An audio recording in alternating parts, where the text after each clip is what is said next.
जय हरी शेतकरी मित्रांनो, मुख्यमंत्र्यांनी यावर्षी सुधारित पीक विमा योजना आणली आणि यावर्षी अतिवृष्टीमध्ये शेतकऱ्यांचं अतोनात असं नुकसान झालं आणि त्या नुकसानीच्या वेळेस मुख्यमंत्री म्हणाले होते की नुकसानग्रस्त शेतकऱ्यांना हेक्टरी 17,500 रुपये पीक विमा देण्यात येईल. बरोबर आहे. आता यावर्षीची जी सुधारित पीक विमा योजना होती याच्यातून ते ट्रिगर हटवलेली होती. हे कोण हटवले? सरकारनं. बरोबर आहे. मग आता ट्रिगर हटवल्यानं उंबरठा उत्पादनावर ही पीक विमा योजना राबवण्याचं ठरवलं. म्हणजे उंबरठा उत्पादनामध्ये घट आली तर शेतकऱ्यांना पीक विमा मिळणार, अशी ही योजनेची तरतूद होती. आता त्याचं ते 50% उत्पादनाचं धरायचं आणि 50% तांत्रिक बाबी, जे वरून यंत्र पाहतंय का की पिकांची परिस्थिती, तर ते त्याच्यावर आधारित. म्हणजे हे 50% तांत्रिक बाबीवरलं 50%, यावरून ते शेतकऱ्यांचं उत्पन्न काढलं जाणार आणि त्या शेतकऱ्याला पीक विमा देण्यात येणार. आता मला सांगा, या ज्या काही प्रायव्हेट पीक विमा कंपन्या आहेत, ICICI, लोंबर्ड असन, SDFC असन, इतर ज्या कंपन्या आहेत त्या, आणि काही सरकारी कंपन्या आहेत. आता मला सांगा, सरकारी कंपन्या असताना ह्या बाहेरच्या कंपनीला पीक विमा द्यायची गरज काय? जर मला सांगा सरकारनं ठरवलं तर कोणती गोष्ट होत नाही हो. आता सरकारच्या विमा कंपन्या आहेत, ह्या बाहेरच्या विमा कंपनीला विमा घ्यायला परवानगी द्यायची गरज नाही. सरकारच्याच विमा कंपनी. मी तर म्हणतो, जेवढा हप्ता शेतकऱ्याचा राज्य सरकारचा आणि केंद्र सरकार जातो का, तेवढा हप्ता जरी शेतकऱ्याला वाटला तर त्या पीक विमा बी द्यायची गरज नाही, एवढा हप्ता जातोय. म्हणजे दरवर्षी ती पीक विमा कंपन्या ह्याच गलीलट व्हाल्यात, त्याच नफ्यात राहिल्यात आणि उगच आपलं याच्यावर बैठक झाली आणि त्याच्यावर बैठक झाली, ह्या जिल्ह्यात आक्षेप घेतले आणि त्या जिल्ह्यात आक्षेप घेतले. उघड सगळे अधिकारी आहेत, शासनाचे तहसीलदार आहेत, तलाठी आहेत, प्रत्येक गावात ग्रामसेवक हे, कृषी सहाय्यक हे एवढे अधिकारी असताना ते तिथं उत्पादन काढताना ते गावचा सरपंच आहे, या सगळ्या 12 भनगडी असताना ती कंपनी आक्षेप घेते आणि तिचं हे ऐकित येत. हे असं कसं काय होऊ शकतंय? आता याच्यात महत्त्वाचं, ह्या तरतुदी ठरल्या सगळ्या त्या उंबरठा उत्पादन, तांत्रिक बाबी, ट्रिगर हटवले आणि ही सुधारित पीक विमा योजना ह्या सरकारनं आणली. आणि मागं मुख्यमंत्री म्हणले की 17,500 रुपये हेक्टरी पीक विमा द्यायचा. आणि आता सध्या ह्या काही जिल्ह्यानं पीक विमाच आला नाही, काही मंडळांनाच आला नाही, काही तालुक्यानं आला नाही. आणि आता ह्या जिल्ह्याची बैठक, त्या जिल्ह्याची बैठक, अशा सूचना दिल्या, तशा सूचना दिल्या. आता मला सांगा, खरं जर म्हणलं तर ही पीक विमा योजना, याच्यातून जे नुकसान झालं आहे हे मागं जानेवारी महिन्यातच शेतकऱ्याला मिळायला पाहिजे होतं का नाही? सरकार म्हणल्यावर काही बी गोष्टी करू शकतं का नाही? हे पटत आहे का नाही तुम्हाला? आता मला सांगा, मुख्यमंत्र्याच्या हातात हे सगळं. पीक विमा योजना कशी राबवायची, कोणत्या पीक विमा कंपन्यांना पीक विमा घेण्याची परवानगी द्यायची, ह्या सगळ्या गोष्टी आहेत का नाही?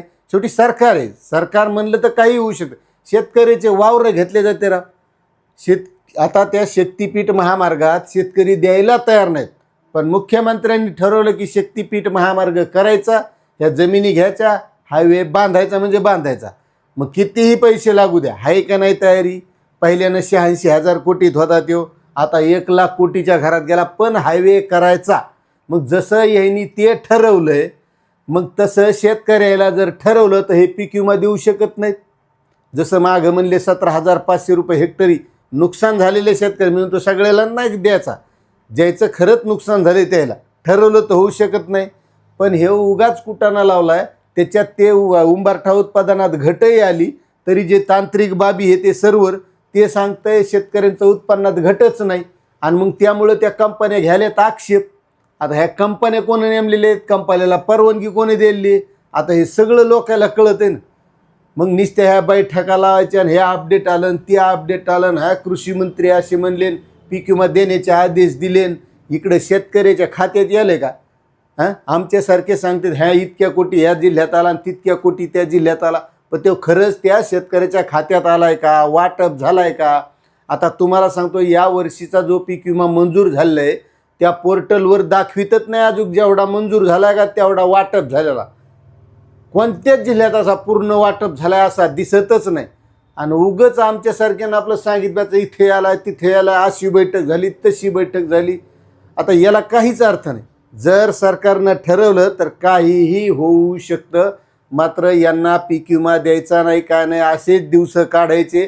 आता तर तुम्हाला सांगतो, जसं एखादी पंगत असती, हे पदार्थ केले, ते पदार्थ केले, गुलाबजाम होईन, बालुशाही येईन, आता पंगत जेवायला बसल्यावर चपातीन वरण भातच आला आणि वाढीत बसले, याला गुलाबजामू याली बालुशाही, माणूस जेवायचं थांबत आहे का?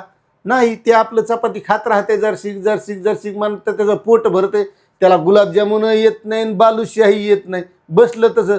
तशीच परिस्थिती आहे ना आता. आता पेरण्या आल्यात खरीपाच्या आणि गेल्या वर्षीच्या खरीपाचा पीक विमा अजून मिळालेला नाही. म्हणजे मला सांगा, आता या वर्षीच्या पेरण्या सुरू करायच्या आणि हे पीक विमा भरायचं, बसली याची वाट पाहत गेला ना त्यो. खरं आहे का नाही ही परिस्थिती? बाकी असाच खेळ दिसायला आहे, दुसरं काहीच नाही. शेवटी सरकार आहे, सरकारनं ठरवलं तर काहीही होऊ शकतंय. आता ते नाशिकचा एवढा मोठा रिंग रोड व्हायला आहे, तिथं कुंभमेळा होणार आहे. आता काल तर किती पैसे दिलेत, मिळत नाही त्याचा. मग शेतकऱ्याला द्यायला काहून ही अडचणी? त्या शक्तिपीठ महामार्गाला पैसे, बाकी तुम्ही पहा कोणत्याही गोष्टीला पैसे, फक्त शेतकऱ्यांच्या योजनांसाठीच सरकारजवळ पैसा नाही, काहीच नाही. फक्त चालढकल करायची, शेतकऱ्याचा असाच वेळ घालवायचा.